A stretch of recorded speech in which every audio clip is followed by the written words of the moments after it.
that I had the most bizarre dream I've ever had in my life last night. It was odd, very strange. And I was encountering these beings, and they were scaring me. They scared me, and I woke up, and I could not go back I had to stay up. I got up at 3:30 in the morning. It was so realistic. It was so realistic that when it was over, I wasn't sure what happened. This is wild. Did Joe Rogan just have a demonic encounter? He explains that he had the most wild and realistic dream he's ever had. And he thinks that it's more like an alien, but I think it's more like a demon. So we're gonna be getting into this. So I was telling you before we get started that I had the most bizarre dream I've ever had in my life last night. The most realistic and most bizarre dream. Whoa. And it's so hard to try to explain how strange this was. But I was in some weird corridor that looked like a building but was odd. Very strange. And I was encountering these beings that looked like people but very different. They were very thin and they were slightly on the tall side. And they had big heads, like larger than normal, with larger than normal eyes. But they looked like people, and they were playful, and they were scaring me. They scared me, and then they joked around, like we were just joking around. It was the most realistic dream I've ever had in my life. And I woke up, and I could not go back I had to stay up. I got up at 3:30 in the morning, and I just went to the gym, and I worked out for a couple hours, and I was like, what the was that? But it was very bizarre in that there was communication going on. It was like, God, I want to read into this because I know it's just a dream, but it was like, get comfortable with this. You should read into it because it's a dream.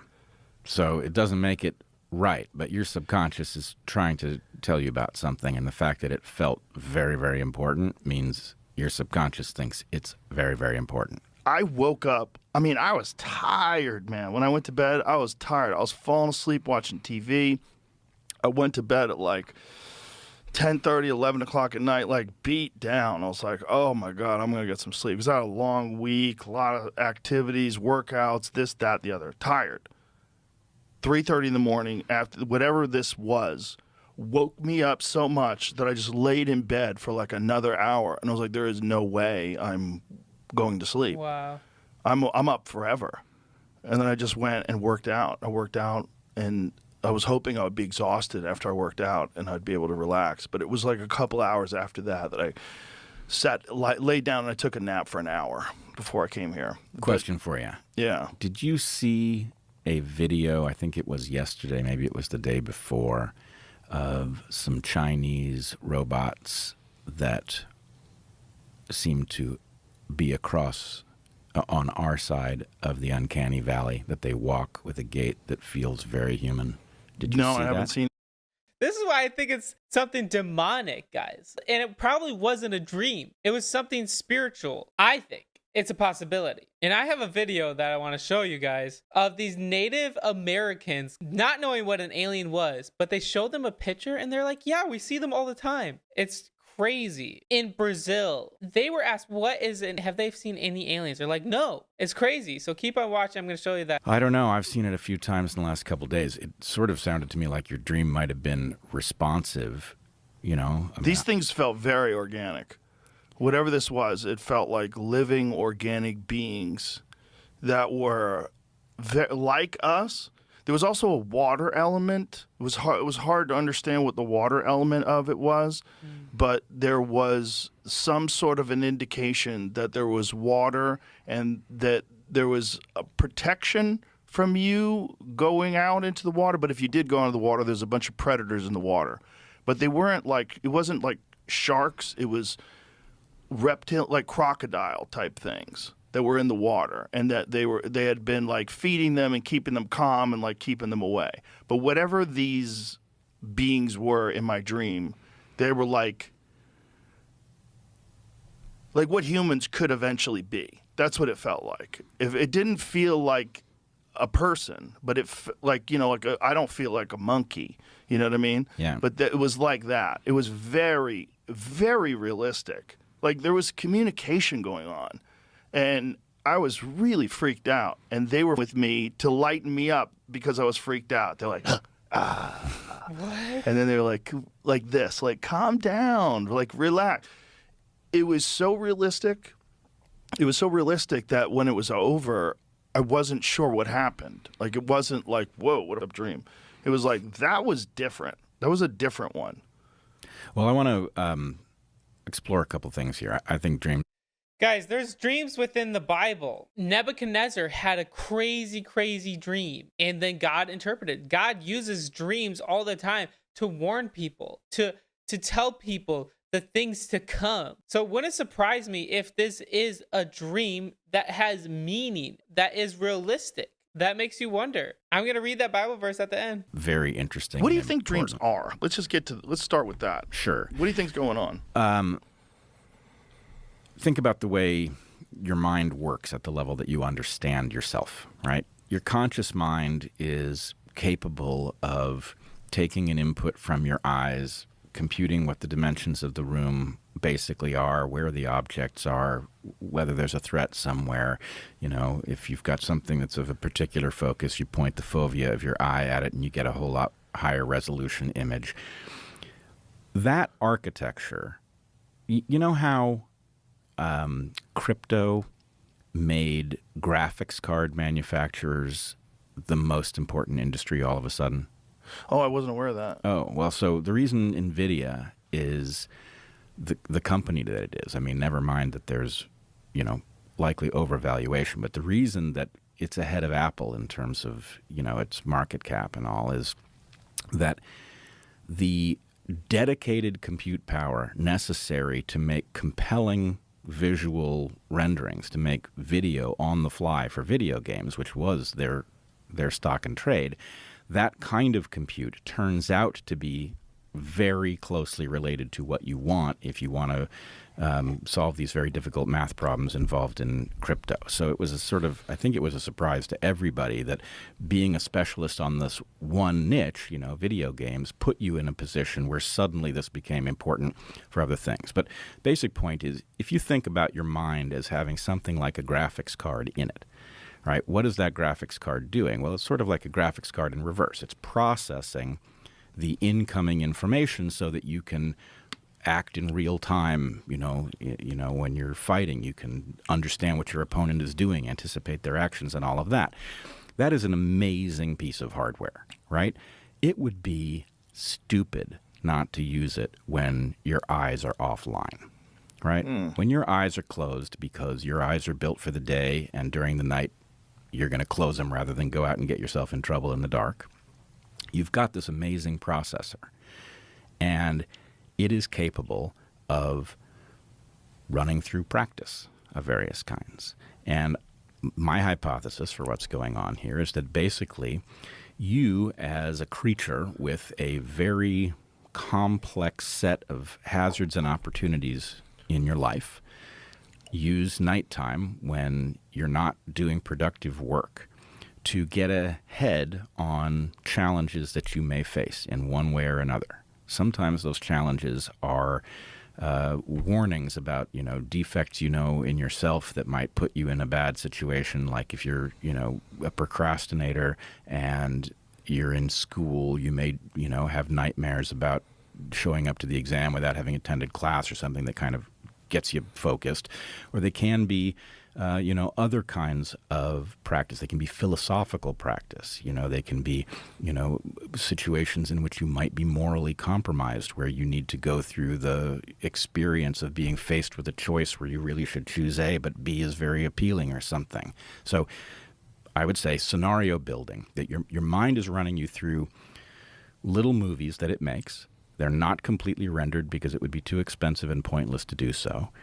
But the central elements, the important stuff, is there for you to have the experience so that when you do run up against a situation that's analogous, you've practiced it a number of times and you're not starting from scratch. And I would just point out that the strongest indicator of this for me is when I experimented for a while with lucid dreaming. Have you ever done that? I've only had a couple of lucid dreams, but one where I think I specifically allowed it to happen because it was after I watched this documentary where this guy was talking about lucid dreams, and he said, in order to know if you're in a dream, every time you walk by a door, hit the side of the door and say, "Am I in a dream?" Which then very frequently wakes you up. So if you're going to... What? I've never had a lucid dream where, as far as I know, that I'm like, oh, I'm in a dream, obviously. But I don't think that that's everything. Because there's times where you dream about things and you have no idea. You have no idea why you were thinking that, why in the world that's happening. Sometimes that is at play, but sometimes I think it is something spiritual. And could that have been the case? Practice lucid dreaming. You have to practice not to wake yourself up as you become cognizant that you're in the dream. Yeah, I did wake up after I realized I was in a dream, like not long after. Like there was a few moments where I was like, oh my God, this is so crazy because this feels so real. But I just, my hand went through that door, so I know this is not real. It's not real. Okay. So because the tactile didn't exist. The feedback isn't right. And it was instantaneous that I recognized, like, oh, this is like the guy said, like, do that. Every time you walk through a door, while you're awake, am I in a dream? And then so you'll get to a habit of doing that every time you get to a door. And so that habit will exist in your dream. Right. And if you keep going down that road, so that you get used to the answer sometimes coming back, oh, this is a dream, right? Do you have techniques that you use to facilitate? This is pretty much it. Okay. Right? You look for, you can look at a clock, you can look at written text. There are certain things that don't render very well. Right. Written text is what I've heard. If you do that, and then you get used to not freaking out when it gets more and more normal for the answer to come back, oh, this is a dream, then you can, at some point, you get control to just not wake up and you stay asleep. And how is that possible? There's really no, I don't know how you could just be like, oh, I'm going to keep on sleeping in my dream. Then you're in this very interesting situation where you can play, you can direct. But here's what I was going to say about the general purpose of dreaming. When I got to that state, and I was there, I don't know, many, many times, I found the following division. I could perfectly control what I did or said. I was unable to affect anything about the world of other people in my dreams, of what? Doors. I couldn't control what was beyond a door if I opened it. That's crazy. So what that told me is that this is built. Why shouldn't I be able to predict what somebody else in my dream says? I'm obviously scripting them too. You would think it would be easy to predict what they say, but I never once got it right, and I tried many times. So what this tells me is that you've got a movie-generating mechanism in your mind, and it has to be shielded from your consciousness in order for it to be useful training. You see what I'm saying? Yeah, I do. Okay. Why are you sold on this idea that it's training you for scenarios that you could possibly encounter or moral dilemmas or...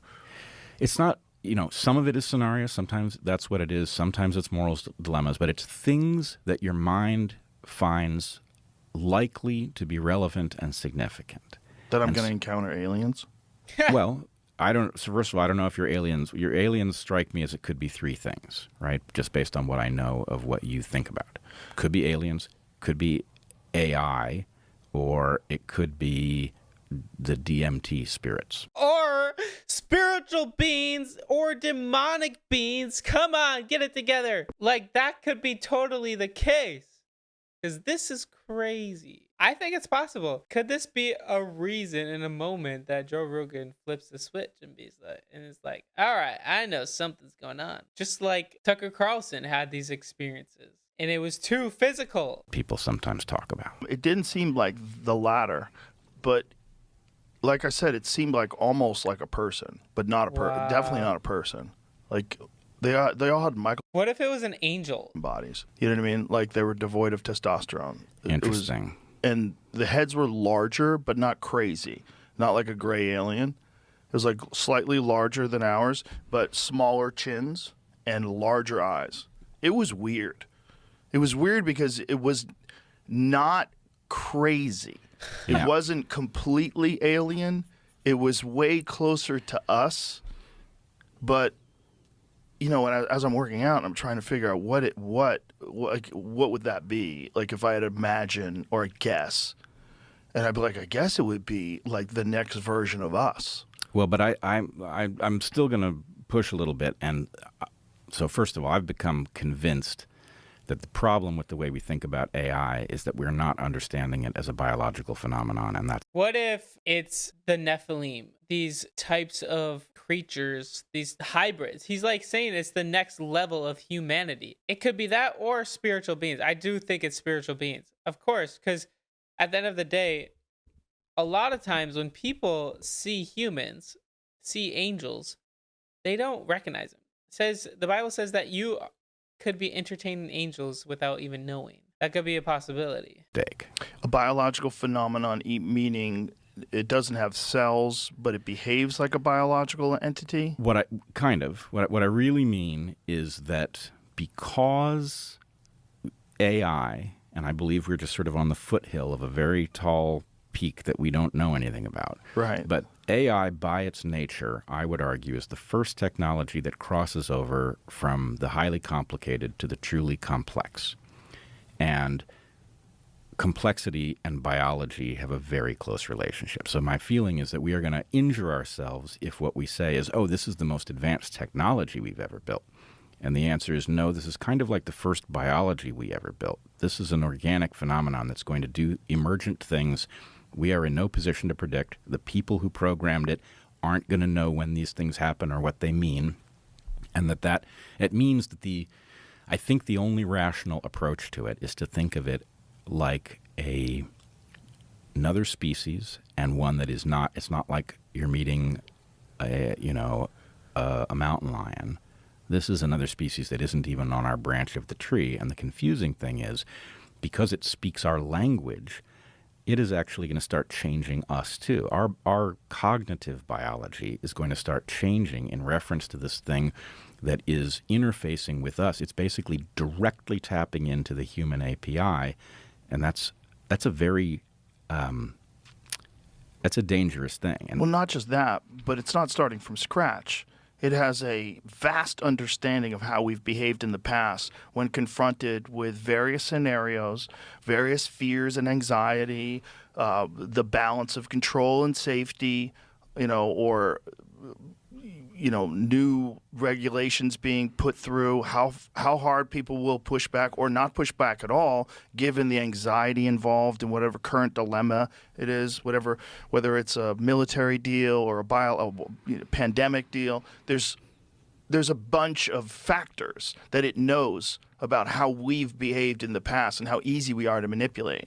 In fact, we've helped it because we've used it to manipulate other people. Wow. I don't know if you know about the China GPT scandal, but they found out that China was running someone in China was running ChatGPT to use chat bots to talk about to protest about the closing of U.S. aid, to transgender issues, immigration issues, a bunch of different things. And it was just constantly going to war with people online about these things. So we've taught it how to. Yeah, that's crazy. What I think, though, this brings up a huge point. If Joe Rogan's watching this is what a lot of people think. John Lennox thinks this.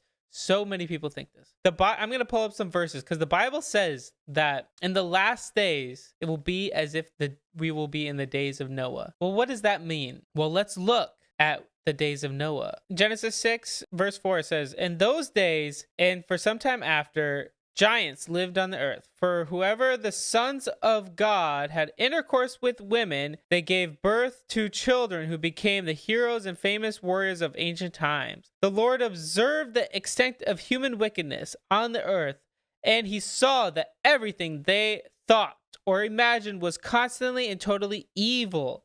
So the Lord was sorry he had ever made them and put them on the earth. It broke his heart. And the Lord said, I will wipe this human race I have created from the race of the earth. Yes, I will destroy every living thing And that could be what is happening. People now are starting to create these hybrid human beings. And that's scary. It really is. I want to pull up this video here. So this video is in Portuguese, but I understand what it's saying. Here's the storyline, guys. These guys were asked, this tribe was asked, where in the world do they come from? Have they seen any aliens? And their answer will shock you. Look at this. They're showing this. They're like, they don't come from heaven. They live underground, and they claim to know their real name. For a long time, no one remembers. They say when the ground vibrates, it's not an earthquake, it's a message.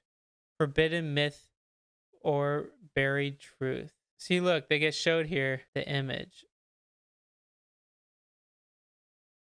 They're like, I've never heard aliens before. I have seen them. And they're like, we talk to them all the time. Manipulate us. We've taught it how to manipulate us. If it is not smart enough to run experiments yet, it will be 5 minutes from now.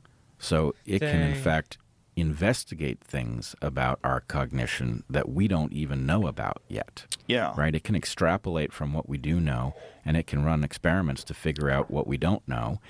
And that creates an advantage for it in, well, under its own power or in the hands of people who are hostile to us. I don't think anybody's going to have any power over it eventually. But one of the things that I think that you said that's really important is that if it can't do that now, it's going to be able to do that in 5 minutes. And here's the rub. We're not going to know when it can do it. You're not going to know. And we don't know That's if it can scary. already right now, but it just doesn't have the power to be fully autonomous, right? It doesn't, the power literally doesn't exist because it's relatively inefficient compared to like the way human mind processes things, right? The amount of power it needs is extraordinary. You know, the Google thing where they're building nuclear power plants to run their AI. Sure. This is how crazy it is. So we have taken away the limits of, you know, your mind, any person's mind has just a physical limit. It's only so big and there's only so much energetic throughput that it can handle, right? Right. Or has access to. We are removing those limits, and what we have is an entity. So you'll hear people say, well, it's not really thinking, right? It's just figuring out if it was thinking what the next word in the sentence is. Garbage. No way. Okay? What we actually have is something so analogous to a child that is the right model. In other words, when a baby is born, it has no language. It may have some structures that language will slot into, but it doesn't have any language. It is exposed to tons of language in its environment. It notices patterns, right? Not consciously notices, but it notices them in some regard. You know, that every time somebody says the word door, you know, there's a fair fraction of those times that somebody, you know, opens that portal in the wall. I wonder if door and that portal in the wall are connected. Whatever it is. So the point is, a child goes in a matter of a few years from not being able to make a single articulate noise to being able to speak in sentences, make requests, to talk about abstract things. That is an LLM. Wow. Right? It's more than that, but it is at least an LLM. It is being exposed to a training data set, which is the world of people talking around it. It is running little experiments, and it is discovering what it should say if it wants certain things to happen, etc. That's an LLM. At some point. Yeah, that is wild. That's the world we're getting into. And a lot of people think it's because of the AI, and that's going to bring in the end times. So I want to bring up another video that I think goes hand in hand with all of this. I don't know much about him, but I just saw this and I thought this could be relevant to the story. He talks about how he casts out demons in his dreams. Let's see what he has to say here. Crazy. Here's what's crazy. In prison, I had these dreams about casting out demons, and I remember them vividly. I can tell you, I could still share them. They're burned into my spirit. There was a ministry called Prison Fellowship. Okay. You know, they go into prisons. One of the volunteers started speaking about deliverance, and initially, it resonated with me. I had a dream that I took my mom through deliverance.